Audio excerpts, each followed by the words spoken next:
அனைவருக்கும் வணக்கம். என் பெயர் பிரவீன்குமார்.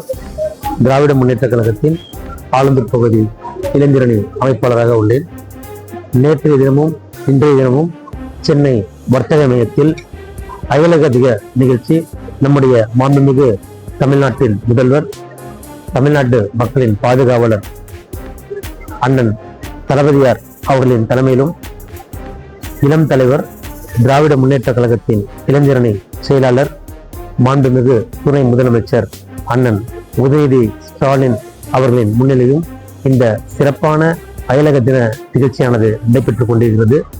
இந்த நிகழ்ச்சியின் நோக்கம், நம்முடைய உலகத்தில் 60 நாடுகள் ஒன்றிணைந்து 60 நாட்டில் உள்ள தமிழர்களை ஒன்றிணைத்து தமிழை வளர்க்க வேண்டும், தமிழ் மக்களை வளர்க்க வேண்டும், தமிழ் மக்களை பாதுகாக்க வேண்டும் என்று ஒரு சிறப்பான ஒரு முன்னெடுப்போடு நம்முடைய தமிழ்நாட்டின் முதல்வர்களும் தமிழ்நாட்டின் துணை முதல்வர்களும் இந்த சீரிய முயற்சியால் இந்த பிரம்மாண்ட நிகழ்ச்சியானது நம்முடைய மாண்புமிகு அமைச்சர் அண்ணன் தாமோ அன்பரசன் மற்றும் சிறுபான்மை பிரிவு அமைச்சர் அண்ணன் நாசர் அவர்களின் வரவேற்பில் பிரம்மாண்டமாக நடைபெற்றுக் கொண்டிருக்கிறது.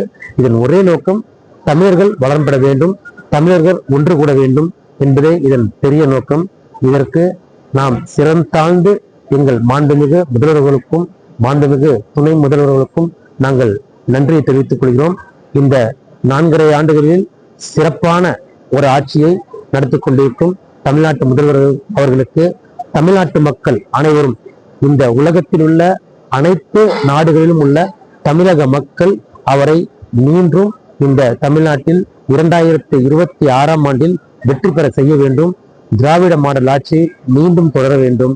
நம்முடைய தமிழ்நாட்டின் துணை முதல்வர் அண்ணன் உதயநிதி அவர்கள் மீண்டும் துணை முதல்வராக தொடர வேண்டும். இந்த வெற்றி 2026 திராவிட முன்னேற்ற கழகத்தின் வெற்றி. இது திராவிட முன்னேற்ற கழகத்தின் வெற்றி இல்ல, ஒவ்வொரு தமிழரின் வெற்றி. இதை அனைவரும் புரிந்து கொண்டு இந்த 2026 சட்டமன்ற தேர்தலில் அனைவரும் வாக்களித்து திராவிட முன்னேற்ற கழகத்தை வெற்றியடைய செய்ய வேண்டும். தமிழ்நாட்டை தலை குனிய கூடாது, தமிழ்நாடு தலை நிமிர வேண்டும். அது திராவிட மாடல் ஆட்சியில் மீண்டும் வந்தால்தான் நடக்கும். தளபதியின் கருத்தை வலுப்படுத்த வேண்டும் என்று கூறி நன்றியை தெரிவித்துக் கொள்கிறேன். நன்றி, வணக்கம்.